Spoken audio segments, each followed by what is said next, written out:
आज का पहला पाठ नबी एजेकियल का ग्रंथ अध्याय 36 पद संख्या 23 से 28।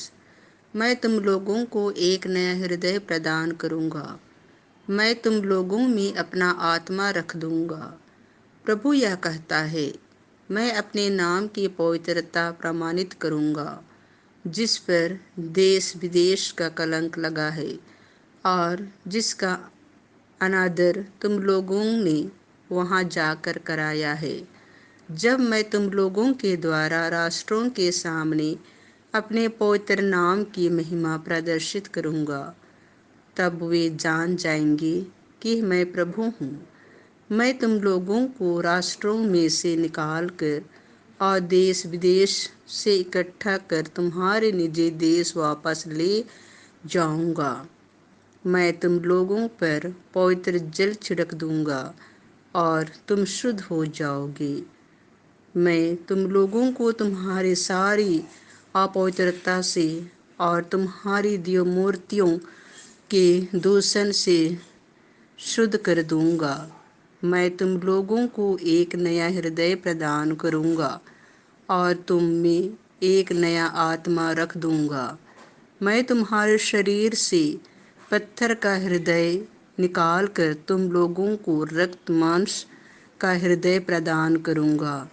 मैं तुम लोगों में अपना आत्मा रख दूंगा, जिससे तुम मेरी संहिता पर चलोगी और ईमानदारी से मेरी आज्ञाओं का पालन करोगी। तुम लोग उस देश में निवास करोगी जिससे मैंने तुम्हारे पुरखों को दिया है। तुम मेरी प्रजा होगी और मैं तुम्हारा ईश्वर होऊंगा। संत मत्ती के अनुसार पवित्र सुसमाचार अध्याय 22 पद संख्या 1 से 14। जितने भी लोग मिल जाएं, सबको विवाह भोज में बुला लाओ। यीशु महायाजकों और जनता के नेताओं को फिर दृष्टांत सुनाने लगे। उन्होंने कहा, स्वर्ग का राज्य उस राजा के सदृश है जिसने अपने पुत्र के विवाह में भोज दिया। उसने आमंत्रित लोगों को बुला लाने के लिए अपने सेवकों को भेजा, लेकिन वे आना नहीं चाहते थे। राजा ने फिर दूसरे सेवकों को यह कहकर भेजा, अतिथियों से यह कहो, देखिए, मैंने अपने भोज की तैयारी कर ली है। मेरे बैल और मोटे मोटे जानवर मारे जा चुके हैं, सब कुछ तैयार है, विवाह भोज में पधारिए। अतिथियों ने अपनी परवाह नहीं की। कोई अपने खेत की ओर चला गया, कोई अपना व्यापार देखने। दूसरे अतिथियों ने राजा के सेवकों को पकड़कर उनका अपमान किया और उन्हें मार डाला। राजा को बहुत क्रोध हुआ। उसने अपनी सेना भेजकर उन हत्यारों का सर्वनाश किया और उनका नगर जला दिया। तब राजा ने अपने सेवकों से कहा, विवाह भोज की तैयारी तो हो चुकी है, किंतु अतिथि इसके योग्य नहीं ठहरे।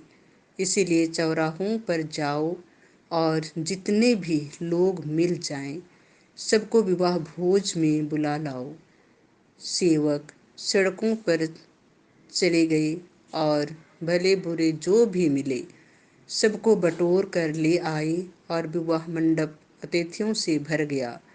राजा अतिथियों को देखने आया तो वहां उसकी दृष्टि एक ऐसे मनुष्य पर पड़ी जो विवाह उत्सव के वस्त्र नहीं पहने था। उसने उससे कहा, भाई, विवाहोत्सव की वस्त्र पहने बिना तुम यहाँ कैसे आ गए? वह मनुष्य तो चुप रहा। तब राजा ने अपने सेवकों से कहा, इसके हाथ पैर बांधकर इसे बाहर अंधकार में फेंक दो। वहाँ वे लोग रोएंगे और दांत पीसते रहेंगे, क्योंकि बुलाए हुए तो बहुत हैं, परंतु चुने हुए थोड़े हैं।